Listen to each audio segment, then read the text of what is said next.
안녕하세요. 반갑습니다. 오늘 우리가 함께 떠나볼 곳은요, 일본에서도 좀 특별한 매력을 가진 도시, 바로 기타큐슈입니다. 보통 일본 여행하면 떠오르는 그런 빠르고 화려한 모습과는 조금 거리가 있어요. 오히려 느리고 깊이 있는 경험을 할 수 있는 곳이죠. 한때는 잿빛 산업도시였던 이곳이 어떻게 스스로를 완전히 재창조해서 지금처럼 매력적인 장소로 거듭날 수 있었는지, 그 놀랍고도 감동적인 여정을 지금부터 저와 함께 따라가 보시죠. 빠르지 않아서 오히려 기억에 남는 도시. 이 한 문장이 기타큐슈라는 도시의 모든 것을 말해주는 것 같아요. 마치 시간을 거슬러 올라가 한 15년 전쯤에 일본의 어느 한 페이지를 그대로 옮겨온 것 같은 느낌이랄까요? 모든 것이 낡았지만 또 아주 단정하고 조용한 분위기를 풍기는 그런 것. 오늘 우리는 이 도시가 소중하게 간직해온 시간의 결을 함께 천천히 걸어보는 시간을 갖겠습니다. 자, 그럼 첫 번째 이야기부터 시작해볼까요? 일본의 강철 심장입니다. 기타큐슈의 시작, 그 중심에는요, 말 그대로 일본이라는 국가의 미래를 뜨겁게 주조했던 거대한 용광로가 있었습니다. 여기 보이는 야와타 제철소는요, 그냥 단순한 공장이 아니었어요. 1901년 당시 메이지 정부가 정말 국가의 명운을 걸고 세운 거대한 프로젝트였죠. 근데 왜 하필 여기였을까요? 지도를 보면 답이 나옵니다. 주변에 풍부한 석탄이 있었고 항구를 통해 원료를 들여오고 제품을 내보내기 완벽했죠. 거기다 강에서 오는 수력까지. 그야말로 제철소를 위한 최적의 입지였던 거예요. 이곳에서 쉴 새 없이 쏟아져 나온 철은 탱크가 되고 군함이 되어서 제국주의 일본의 팽창을 이끌었습니다. 그야말로 국가의 심장 역할을 톡톡히 했던 셈입니다. 그리고 시간이 흘러 100년이 훌쩍 넘은 2015년에 아주 의미 있는 일이 생깁니다. 그 치열했던 산업의 현장이 유네스코 세계문화유산으로 등재된 거죠. 정말 아이러니하지 않나요? 이제 이곳은 더 이상 철을 만드는 공장이 아니라 일본 근대사의 시작을 생생하게 증언하는 기억의 장소가 된 겁니다. 뜨거운 쇳물이 흐르던 곳이 이제는 역사가 되었다는 것. 바로 이 지점이 기타큐슈라는 도시의 정체성을 이해하는 첫 번째 열쇠가 됩니다.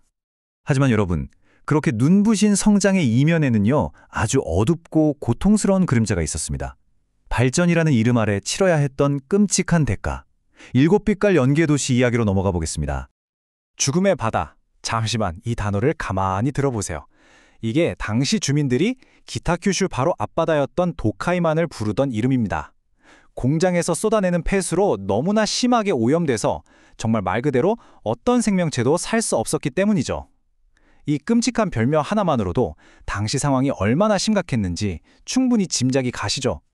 그때 기타큐슈의 하늘에는 제철소, 화력발전소, 화학공장에서 내뿜는 온갖 연기가 뒤섞여서 그 색깔이 무려 7가지에 달했다고 해요. 그래서 붙은 별명이 7빛깔 연기의 도시였죠. 이름만 들으면 왠지 낭만적으로 들릴 수도 있지만 실상은 끔찍한 공해의 현실 그 자체였습니다. 시민들은 뿌연 황색 스모그 속에서 마스크 없이는 숨쉬기조차 힘들었고, 특히 아이들은 원인도 모르는 호흡기 질환에 시달려야만 했습니다.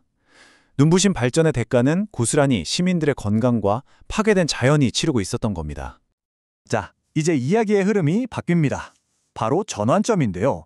그 잿빛 재앙에 완전히 뒤덮였던 이 도시는 대체 어떻게 기적 같은 변화를 이뤄낼 수 있었을까요? 정말 놀랍게도 그 혁명의 중심에는 바로 평범한 시민들이 있었습니다. 여기가 정말 이 도시 이야기의 하이라이트라고 할 수 있어요. 기타큐슈의 변화는 정부가 위에서 이렇게 해! 라고 시켜서 된 게 아니었습니다. 우리 아이들을 이렇게는 키울 수 없다며 엄마들이 먼저 목소리를 냈어요. 그리고 여기에 양심 있는 기업들과 행정이 참여하면서 공해태치 협의회라는 게 만들어집니다. 시민들은 두 눈 부릅뜨고 감시하고 기업들은 돈을 들여 기술을 개발하고 행정은 제도를 바꾸는 이른바 삼자형 모델이 탄생한 거죠. 이게 일본 전역에서도 유례를 찾기 힘든 기적을 만들어낸 원동력이었습니다. 이 타임라인을 한번 보세요. 수십 년에 걸친 그 고통스러운 변화의 여정이 한눈에 보이죠. 60년대 최악의 공해 도시에서 시작해서 71년에는 일본 최초로 지자체의 환경국을 설치하면서 본격적인 싸움을 시작합니다. 그리고 마침내 97년 유엔으로부터 그 노력을 인정받게 되죠. 그리고 지금은 어떤지 아세요? 과거의 쓰레기 매립지가 철새들이 날아드는 아름다운 생태공원이 되고 도시 전체가 거대한 자원순환 시스템으로 움직이는 세계적인 에코타운으로 완벽하게 탈바꿈했습니다. 과거와 현재의 이 극적인 변화를 좀 보세요. 정말 놀랍지 않나요? 일곱 빛깔 연기의 도시라는 오명은 이제 세계적인 에코시티라는 아주 명예로운 이름으로 바뀌었고요. 생명이 살 수 없던 죽음의 바다는 철새들이 날아드는 아름다운 공원이 되었습니다. 중요한 건 이들이 과거의 오명을 그냥 부정하거나 숨기지 않았다는 거예요. 그 실패를 교훈 삼아서 완전히 새로운 정체성을 만들어낸 겁니다. 이것이야말로 기타 큐슈라는 도시가 가진 진짜 저력이 아닐까요?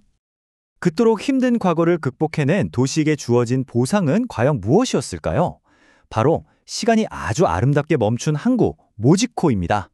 이곳에서는요, 과거가 그냥 사라져야 할 낡은 것이 아니라 도시를 대표하는 가장 큰 매력이 되었습니다. 모지코 레트로. 여기서 핵심은 이 레트로라는 말이 일부러 꾸며낸 세트장이 아니라는 점이에요. 이곳에 있는 100년이 훌쩍 넘은 건물들은 박물관에 전시된 유물이 아닙니다. 지금도 기차가 멈춰서고 사람들이 들어가 식사를 하고 또 갤러리에는 예술품이 걸리는 말 그대로 살아있는 과거인 거죠. 흉내만 낸 테마파크가 아니라 시간이 켜켜이 쌓인 채로 오늘을 살아가는 진짜 공간이라는 게 가장 큰 매력입니다. 모지코에 가면 정말 시간 여행을 하는 듯한 착각에 빠지게 됩니다. 100년이 넘은 목조 기차역에서는 지금도 퉁근 열차가 사람들을 실어 나르고요. 그 유명한 아인슈타인이 묵었다는 고풍스러운 건물에 들어가면 그 시절의 분위기를 오롯이 느낄 수가 있죠. 그리고 거리 곳곳에서는 이 지역의 막물인 야키카레의 고소한 냄새가 솔솔 풍겨옵니다. 이 모든 것이 가능한 이유는 낡음의 미학이라는 도시의 철학 덕분이에요. 과거를 억지로 새 것처럼 만들지 않고 시간의 결을 그대로 보여주려고 노력하는 거죠. 자, 이제 기타 큐슈에서만 가능한 정말 아주 특별한 경험을 하나 소개해 드릴 텐데요. 바로 바다 밑을 걸어서 혹은 자전거를 타고 다른 섬으로 넘어가는 여정입니다. 상상만 해도 좀 신기하죠?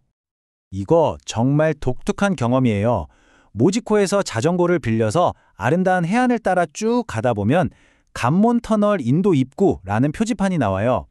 엘리베이터를 타고 지하 55m까지 쭉 내려가면 바다 밑을 가로지르는 780m 길이의 긴 통로가 나타나죠. 그리고 그 통로 중간쯤 바닥에는 규슈섬과 혼슈섬을 가르는 현 경계선이 선명하게 그어져 있습니다. 한 발은 규슈에, 다른 한 발은 혼슈에 두고 사진을 찍을 수 있는 거죠. 이 선을 내 발로 직접 넘어 새로운 땅을 밟는 그 순간의 감각, 아마 다른 어떤 여행에서도 쉽게 느껴볼 수 없는 아주 특별한 경험이 될 겁니다. 이제 기타 큐슈 이야기의 마지막 장에 도착했습니다. 우리가 지금까지 살펴본 이 모든 여정을 관통하는 도시의 진짜 매력, 바로 그 조용함에 대해서 다시 한번 이야기해 보려고 합니다. 이곳은 바쁘게 소비하지 않아도 되는 도시다. 아, 이 문장이 기타 큐슈 여행의 본질을 정말 정확하게 꿰뚫고 있는 것 같아요. 우리는 보통 여행지에 가면 무언가를 더 보고, 더 먹고, 더 경험해야 한다는 일종의 강박에 시달리잖아요. 그런데 기타 큐슈는 그럴 필요가 없다고, 괜찮다고 말해주는 것 같아요. 그냥 오래된 골목을 목적어 없이 어슬렁거리고 조용한 카페에 앉아서 항구를 멍하니 바라보는 그 느슨한 시간 자체가 최고의 여행이 되는 곳, 바로 그런 곳이니까요. 결국 이 도시를 여행하고 집으로 돌아왔을 때 문득 가장 자주 떠오르는 건 화려한 야경이나 유명한 건축물이 아닐지도 모릅니다. 오히려 오래된 철도역에서 들었던 기적 소리, 작은 식당 주인의 따뜻했던 인사, 그리고 골목 어귀에서 우연히 마주한 그 느긋한 시간의 감각 같은 것들이죠. 이 도시의 진정한 매력은 거대한 기념물이 아니라 도시 전체에 잔잔하게 흐르는 평화로운 분위기와 사람들의 소박한 친절함, 그리고 서두르지 않는 삶의 속도에 있다는 걸 깨닫게 됩니다. 기타 큐슈는 우리에게 이런 질문을 던지는 것 같아요. 한 도시가 꼭 화려하고 시끄러워야만 오랫동안 기억에 남는 건 아니라고 말이죠. 이 이야기가 끝나고 한번 조용히 생각해 보시면 좋겠습니다. 여러분의 삶에서 어떤 한 장소를 정말 잊을 수 없게 만들었던 것은 과연 무엇이었나요? 그 장소의 화려함이었나요? 아니면 그곳에서 느꼈던 어떤 특별한 감정이었나요? 더 깊이 있는 이야기는 온라인 서점에서 전자책으로 만나보실 수 있습니다. 책 구매 링크는 설명란을 참고하세요.